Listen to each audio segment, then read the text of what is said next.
السلام علیکم ورحمۃ اللہ وبرکاتہ۔ الصلاۃ والسلام علیک یا سیدی یا رسول اللہ، الصلاۃ والسلام علیک یا سیدی یا حبیب اللہ۔ حضرت یوسف علیہ السلام ابھی جیل میں ہی تھے کہ مصر کے بادشاہ نے خواب دیکھا کہ 7 موٹی گائیں ہیں جن کو 7 دبلی گائیں کھا رہی ہیں، اور 7 سرسبز خوشیں ہیں اور 7 خشک خوشیں ہیں۔ بادشاہ نے اپنے وزیروں سے اس خواب کی تعبیر پوچھی۔ انہوں نے کہا یہ پریشان کر دینے والا خواب ہے اور ہم ایسے خوابوں کی تعبیر نہیں جانتے۔ اس پر بادشاہ کے آزاد ہو جانے والے خادم کو حضرت یوسف علیہ السلام یاد آ گئے۔ اس نے بادشاہ سے کہا کہ میں ایسے شخص کو جانتا ہوں جو اس خواب کی تعبیر بتا سکتا ہے۔ پھر وہ حضرت یوسف علیہ السلام کے پاس جیل میں پہنچا اور انہیں بادشاہ کا خواب سنایا۔ حضرت یوسف علیہ السلام نے فرمایا کہ تم لوگ 7 سال خوب کھیتی باڑی کرو گے، خوب غلہ ہوگا اور خوشحالی رہے گی۔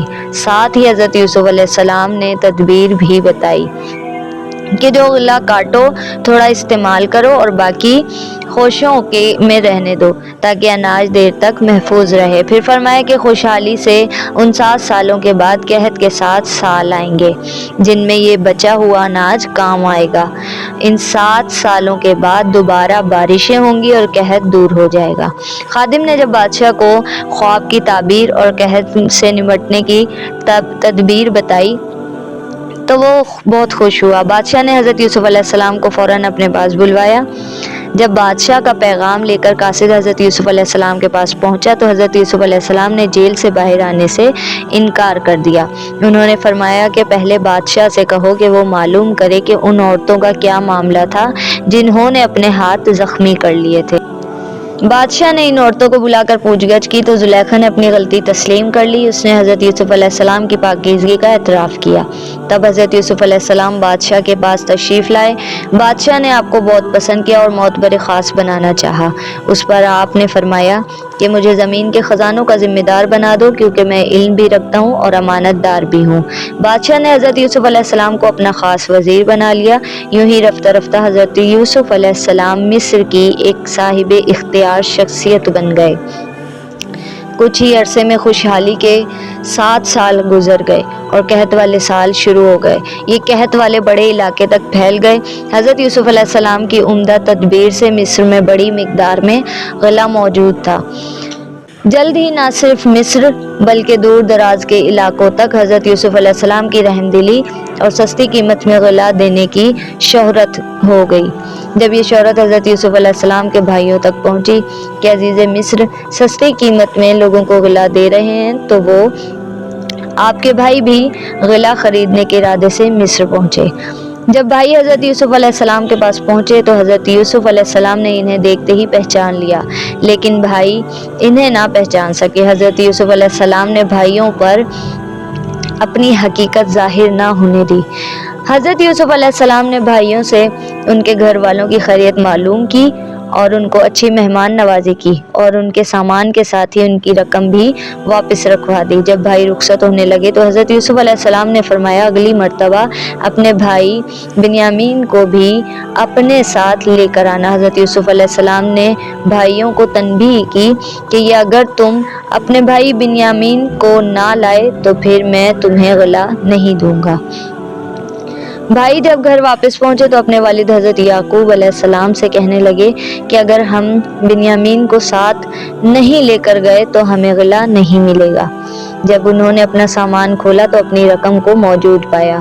وہ پکار اٹھے ابا جان دیکھیں ہماری رقم بھی ہمیں واپس کر دی گئی، اب تو ہم ضرور اپنے بھائی کو ساتھ لے کر جائیں گے اور اپنے گھر والوں کے لیے غلہ لے کر آئیں گے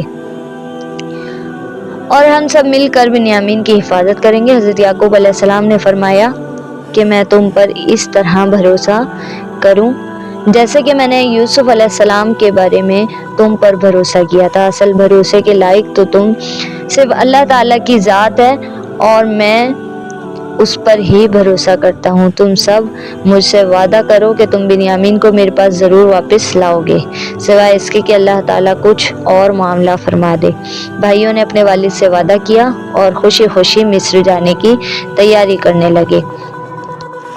حضرت یعقوب علیہ السلام کو اندیشہ ہوا کہ 11 جوان بھائیوں کو ایک ساتھ مصر میں داخل ہوتا دیکھ کر کوئی ان سے حسد نہ کرے یا کوئی انہیں نقصان نہ پہنچا دے۔ حضرت یعقوب علیہ السلام کو اللہ کی طرف سے جو علم حاصل تھا اس کی بنا پر آپ علیہ السلام نے اپنے بیٹوں سے فرمایا کہ تم سب مصر کے ایک ہی دروازے سے داخل نہ ہونا بلکہ مختلف دروازوں سے داخل ہونا۔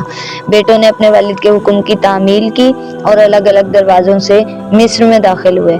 جب بھائی بنیامین کو ساتھ لے کر حضرت یوسف علیہ السلام کے پاس آئے تو حضرت یوسف علیہ السلام نے چھوٹے بھائی کو اپنے پاس بٹھایا اور رازداری سے فرمایا کہ میں تمہارا بھائی یوسف ہوں، اب تم میرے پاس ہی رہو گے اور تم بھائیوں کی بدسلوکی پر افسوس نہ کرو۔ حضرت یوسف علیہ السلام اپنے بھائی بنیامین کو اپنے پاس مصر میں روکنا چاہتے تھے، لیکن بادشاہ کے قانون کے مطابق وہ ایسا نہیں کر سکتے تھے۔ اللہ تعالیٰ نے حضرت یوسف علیہ السلام کو ایک تدبیر سجائی۔ حضرت یوسف علیہ السلام نے اپنے بھائی کے تھیلے میں اپنا قیمتی پیالہ جس سے ناپ کر غلہ دیا جا رہا تھا رکھوا دیا۔ پھر بادشاہ کے محافظوں میں سے ایک نے آ کر بھائیوں سے کہا کہ تم چور ہو اور تم نے بادشاہ کا پیالہ چرایا ہے۔ بھائیوں نے کہا کہ ہم یہاں چوری کرنے نہیں آئے اور نہ ہی کوئی فساد چاہتے ہیں۔ محافظوں نے کہا کہ اگر تم جھوٹے نکلے تو تمہاری سزا کیا ہوگی؟ بھائیوں نے کہا کہ ہمارے یہاں چور کی سزا یہ ہے کہ ہم چور کو غلام بنا لیتے ہیں۔ پھر حضرت یوسف علیہ السلام نے تلاشی لینا شروع کی۔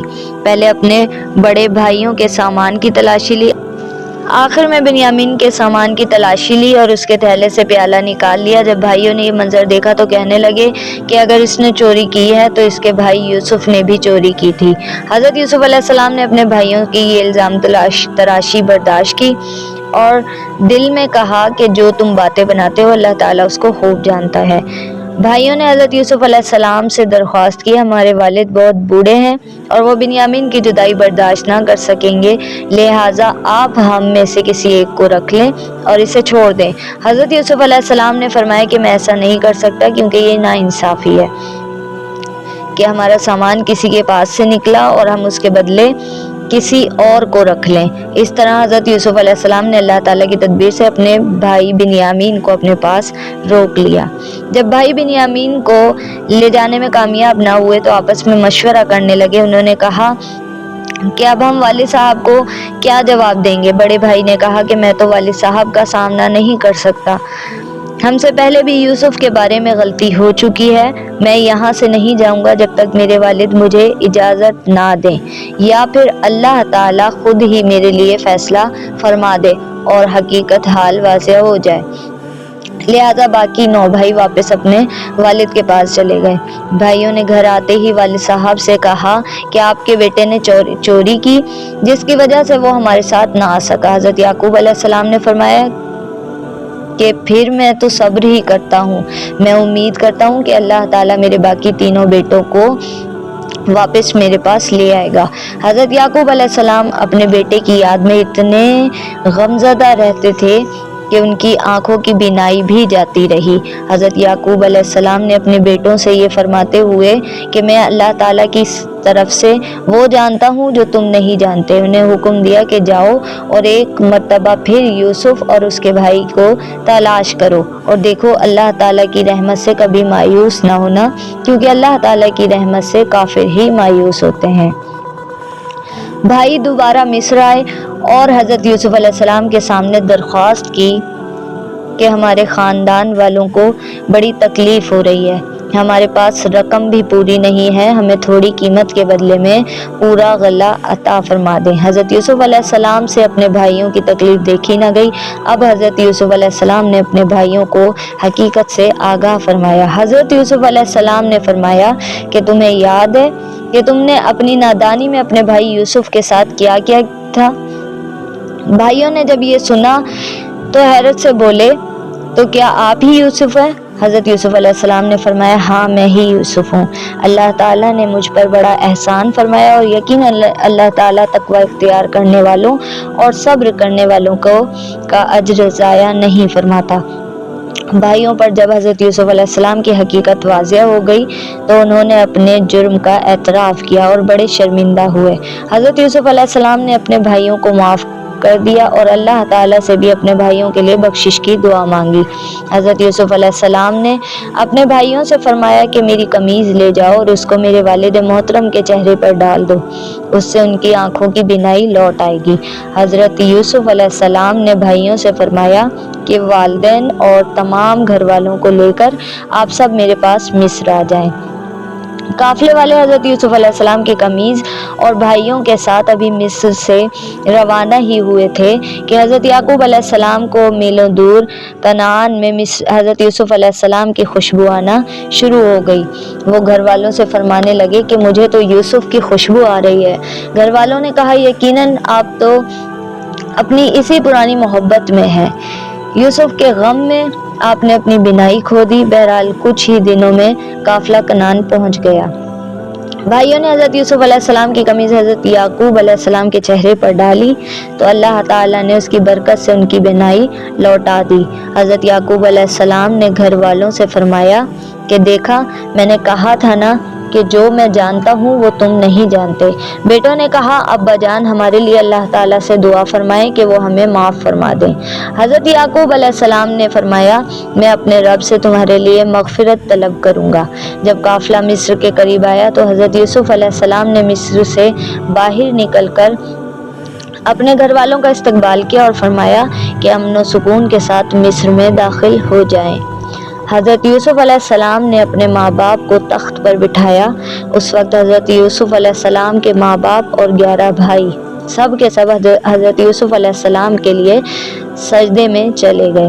حضرت یوسف علیہ السلام پکار اٹھے کہ ابا جان اللہ تعالیٰ نے میرے خواب کو سچ کر دیا ہے۔ حضرت یوسف علیہ السلام کی زندگی سے ہمیں یہ سبق ملتا ہے کہ ہم اللہ تعالیٰ پر مکمل بھروسہ رکھیں۔